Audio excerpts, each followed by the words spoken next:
The call of the oak.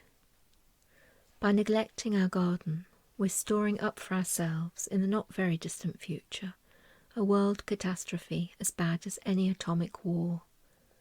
And we're doing it with all the bland complacency of an idiot child chopping up a Rembrandt with a pair of scissors.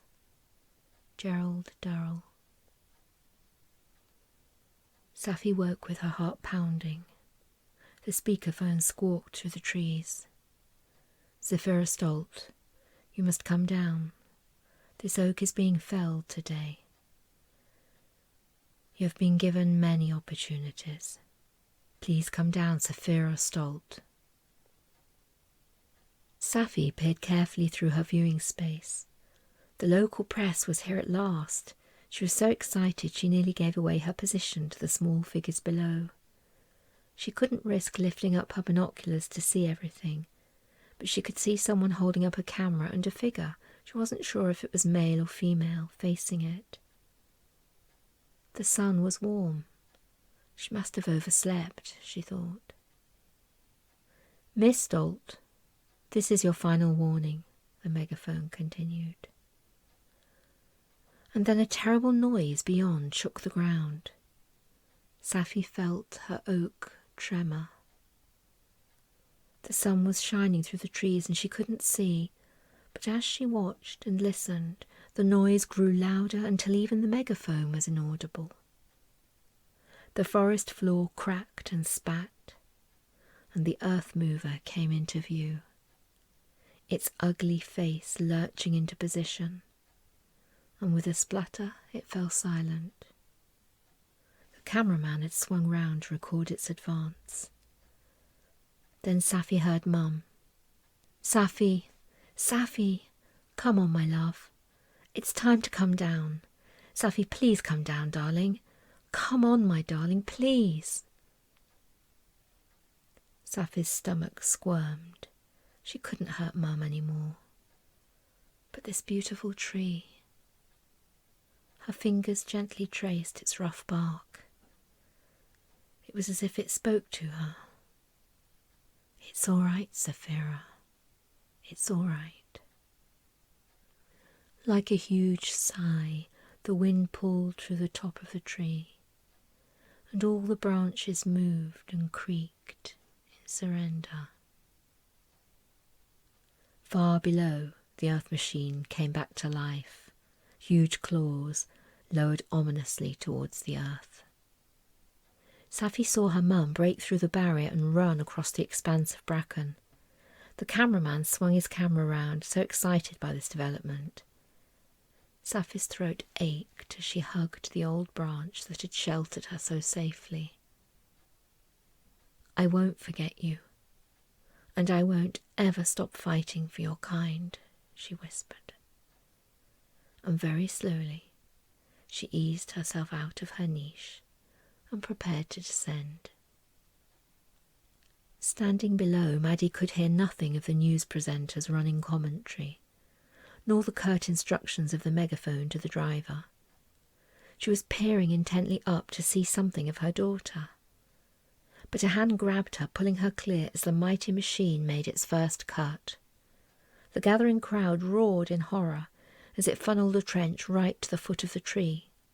Overcalculating the distance, the driver rammed into the base.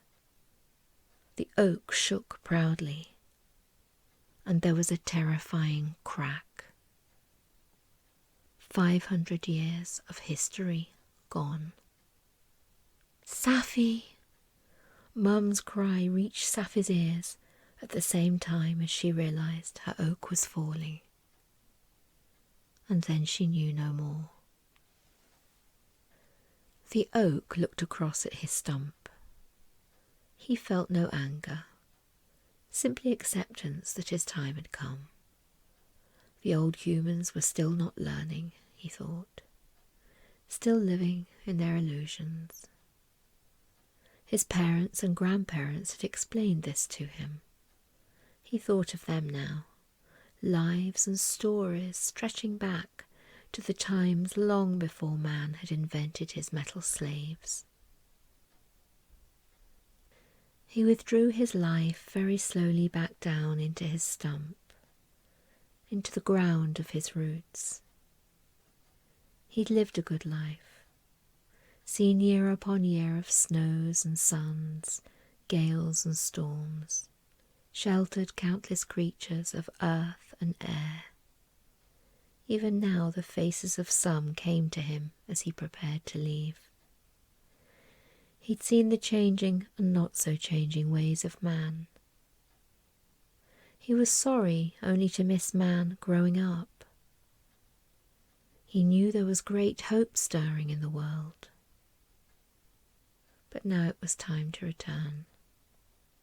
He threw out a last cloud of life to cover his entire woody corpse, a last sensation with his being, and then withdrew all back to his beginning, into the earth. Feeling his ancestors waiting, he sighed. The humans were shrieking and shouting. In a way he would miss these silly creatures. The girl would be fine, he thought. She was one of the new ones, the ones being born with knowledge. About time, he thought, and softly left. The oak lay abandoned on its side, the stump a gory testament to the brutality of greed, the magnificent branches spreading out and separating the scattered people. The digger had stopped. For a moment all was silent. Safi unconscious on the ground, her mother holding her with silent grief. Only the soft rustling of the oak's leaves could be heard. The driver sat frozen with horror at the slumped body of the child.